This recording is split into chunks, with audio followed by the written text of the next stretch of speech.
Hello everyone, you're watching Reporters, the show that brings you the best stories from our France 24 journalists around the world. I'm Jeannie Godula. What does it mean to be French? Does it mean wearing a beret and holding a baguette under your arm, or being born in a foreign country and adopting this nation as your own? For the past few months, France has been asking itself that very question. The great debate over national identity is definitely worthy of a nation that prides itself on its philosophers, but the very reasons why it was asked at all have only deepened racial tensions present for years. To get to the heart of the matter, reporter James André went to Marseille, the most ethnically diverse city in France. We'll be talking to him in just a few minutes' time, but first, here's his special report. Welcome to Marseille, its famous cathedral, the Old Port, and just behind it, the Belzunce district, a vibrant neighborhood with a lot of shops located at the center of the city.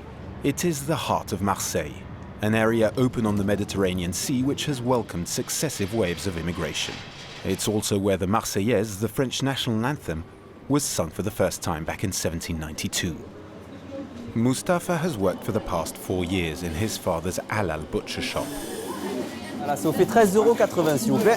He regrets the poor reputation of Belzunce. The neighborhood has a bad reputation. It has had for quite some time. It's very mixed. Maybe that's where this reputation comes from. Otherwise, it's a normal place. People are the same as anywhere else. In the market of the Rue Longue des Capucins, most stalls are run by French vendors of North African origin. It is known as the Arab market. Many Marseille residents are reluctant to visit this neighborhood that's nicknamed Algiers 2. Yet, the atmosphere is pleasant and food is cheap. If there was less racism, it would be better. You feel there's a lot of racism? The younger generations are, how could I put it, dishonest. They say they're not racist, but they are. I'm against racism. Despite his local Marseille accent, Kader has experienced discrimination since he arrived from Algeria 40 years ago.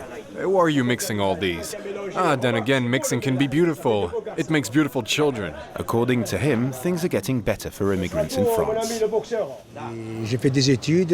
I tried to take studies, but at the time, there was discrimination. I couldn't finish school, so I had to do manual labor. So I started selling fruit and vegetable. That's what I still do now, and I've been doing this for 30 years. Now things are different. There are young people, young Arabs, who are going places in society. Kader considers that the debate on national identity sounds threatening. This national identity thing puzzles me a little. I feel that we're returning towards racial discrimination. I think it's a step backwards, no? Marc Seban created this mobile phone shop at the feet of the Belzunce Towers. He is an Algerian-born French Jew who arrived here 40 years ago. He sees no point in this debate. Marseille is like an annex of Algeria. What we left there, we found here. There's no national identity. We're all the same. We deal with people with our hearts. You saw it, we all hug each other. National identity is also talked about on the Gazelle, the community's local radio, an institution in Belzunce. Today, the listeners can take part in a special program about the national identity debate.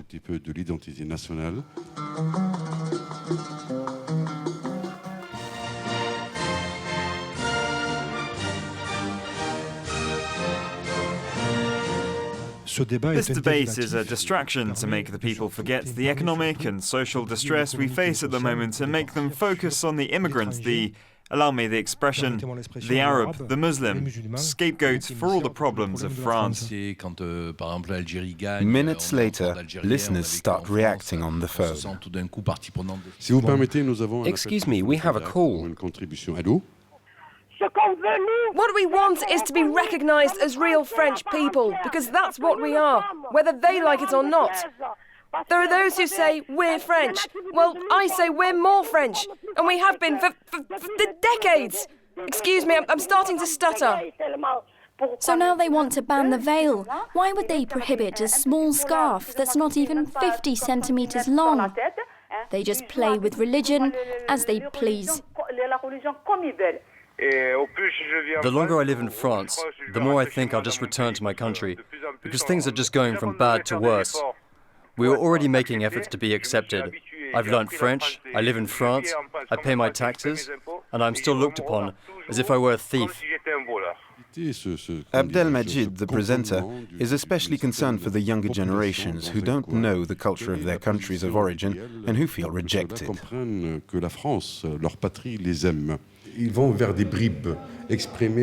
They cling on to fragments expressed by people who don't know what they're talking about, and it creates a certain distraction in their minds. Then the national media presents them as brainwashed fanatics, seduced by mullahs or whoever. But basically, they're just young people seeking an identity that France has failed to give them. These three towers built in the 60s are the heart of Belzunce. French people of all colors and all faiths live here. Seduced by the size of the apartments, Fabrice Micheluti moved here 7 years ago with his wife and children. We don't talk about national identity in the tower. No one meets on the landing to chat about this debate. I think it's a bit surreal that we should ask ourselves such questions. What does being French mean? Well, you know, everyone lives it in his own way. I suppose one should speak French. That does indeed sound like a necessary foundation, but apart from that, as some politicians would say, let everyone live their Frenchness as they wish.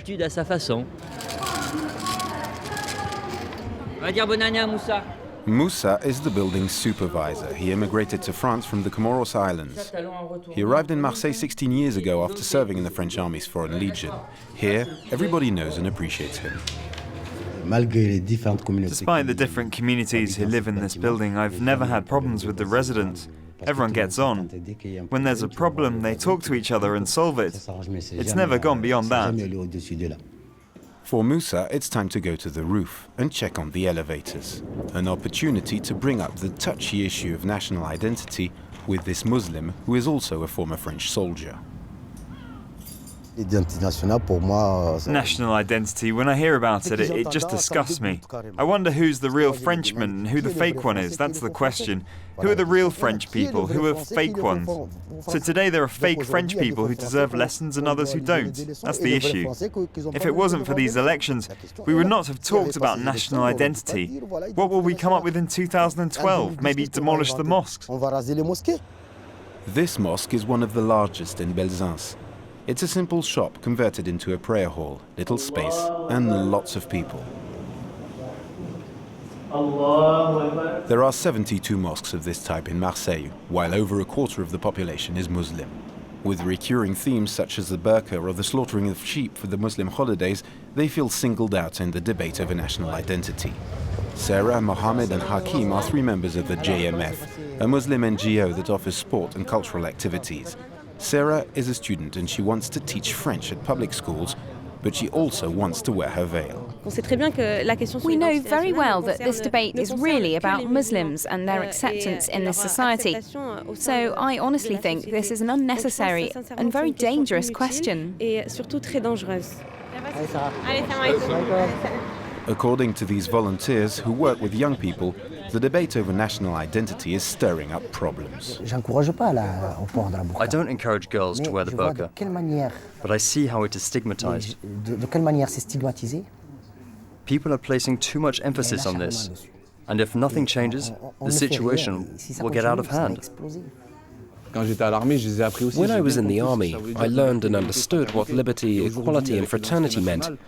Today, with this national identity debate, these values are being attacked.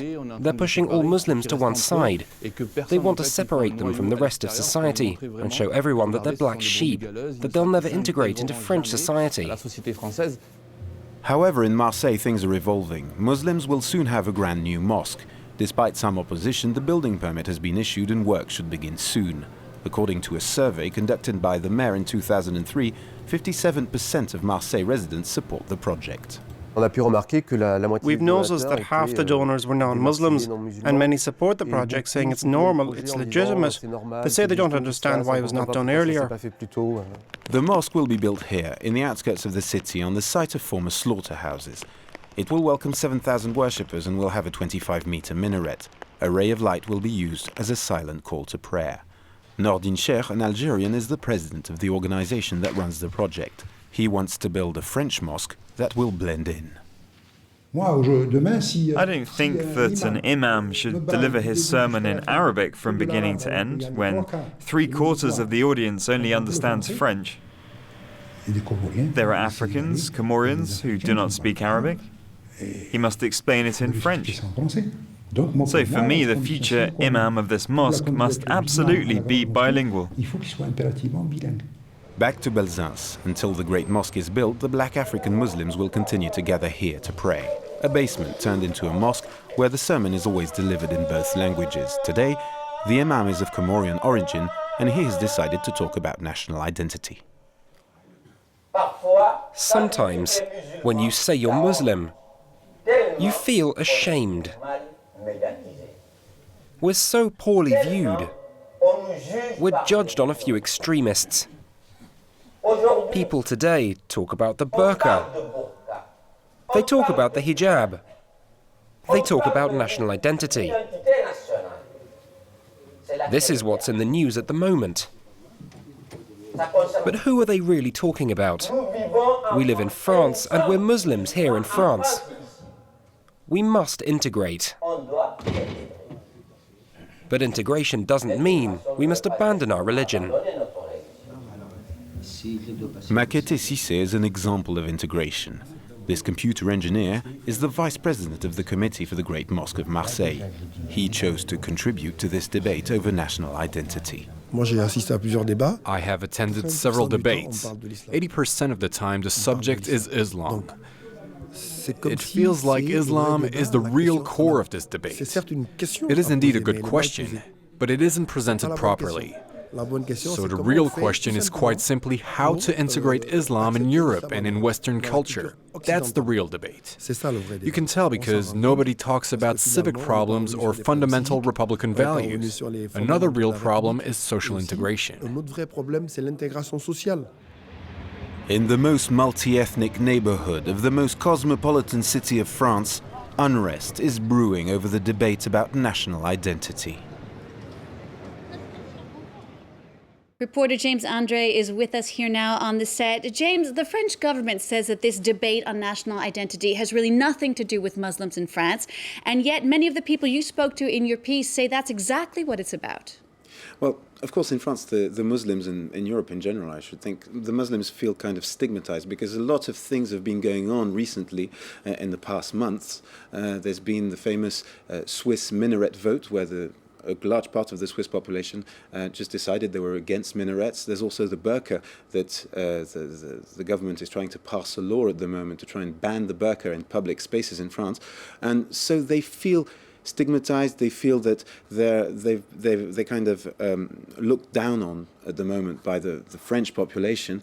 And there's also a political issue. It's that the regional elections are going to be coming up very soon in France, and a lot of people think that this debate was only a way to get the votes from the extreme right-wing political parties in France, and so that the UMP, which is Nicolas Sarkozy's party, would get more votes in this regional election. And there's another problem as well for many young French Muslims, is that they just don't feel like they fit in anywhere. Yeah, that's true, and it's a very difficult issue in France, notably with young French people which are of Algerian origin, and we saw this with the football matches. Algeria, the national team, won a couple of football matches recently, and all these young people came down to the streets with Algerian flags and started marching, demonstrating, etc. And this was a bit of a shock for the French population because, these young people, they're kind of stuck in the middle. They're not exactly integrated in France, or not enough anyway. I mean, they're like third and fourth generation immigrants. So they don't really know their original, the culture of Algeria, for example. And this is, somebody says it actually in the report, and he says that they're stuck in the middle. So they try and cling on to bits of this culture, and sometimes it just kind of it kind of goes wrong, which is what happened in Marseille after the match with Algeria, where Algeria won. And one of the shopkeepers in Belzunce was telling me, I don't know what would happen if there was a match in the World Cup between France and Algeria, which both qualified, and if France won. He was saying in some parts of Marseille, he said this off camera, he said in some parts of Marseille it's not obvious that the French people, could just go outside and celebrate, because they'd probably have big problems with the Algerian immigrants. Now, the French president himself, Nicolas Sarkozy, has quite a long history with the issue of Islam in France, doesn't he? Absolutely. So he was the one who started the CFCM, which is the French Council for the Muslim Faith in France back in 2003. At the time, he was the Minister of Interior of France, and that initiative kind of backfired. I mean, the point was to try and have somebody to talk to, a representative of the Muslim community in France that he could talk to and solve all the problems with Islam in France. And that didn't really work, because all the different communities tried to take control of it. I mean, mainly the Algerians and the Moroccans fought to control the CFCM. And, at the moment it's run by the Moroccans, but the Algerians don't recognize it. So that didn't exactly work. So it gives this impression that now he's in some way trying to ask the French people what they want in order to be able to use that afterwards, which seems to be, at least if it's not the main interest of this debate, it's definitely part of it. All right. Well, James André, thank you so much for coming in and telling us about this debate on French national identity. That wraps up this edition of Reporters. We'll see you again next week for another great story from one of our France 24 journalists around the world.